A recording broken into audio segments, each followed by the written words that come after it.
Hi, this is VR Tapscott. Welcome to another episode of Recycled Drivel, where not only do I take stuff I wrote a couple of years ago and talk about it, I'm also slowly converting it to video.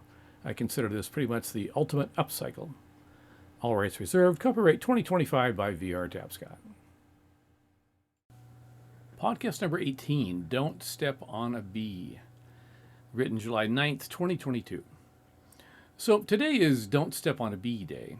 It could be a blessedly simple and short blog today, but you never know what I'm going to wander into. After all, I was almost sucked into writing about Cleary Hue poetry since it's also National Cleary Hue Day. A sample Cleary Hue.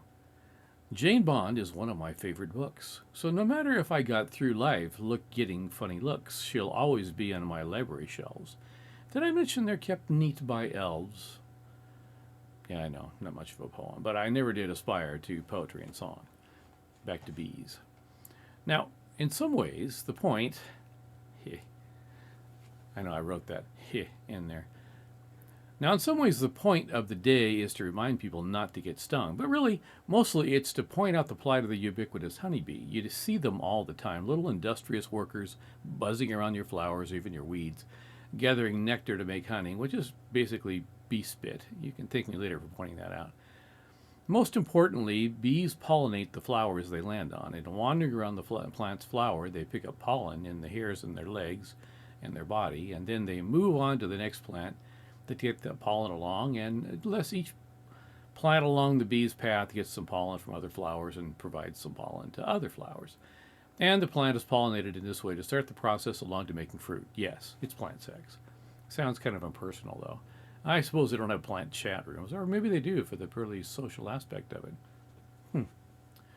Speaking of plant sex, tomatoes are different. Tomatoes are self-pollinating.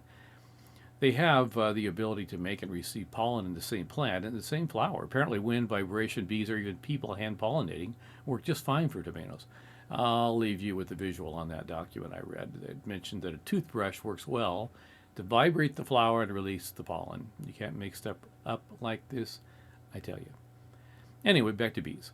I suppose to some extent all bees pollinate flowers, but with their hairy legs and body, honeybees are particularly apt at it. And for some reasons I'm not going into, you should research if you're interested, bees are dying off. There was actually a deal a decade or so back where the entire hives of bees were dying, often overnight.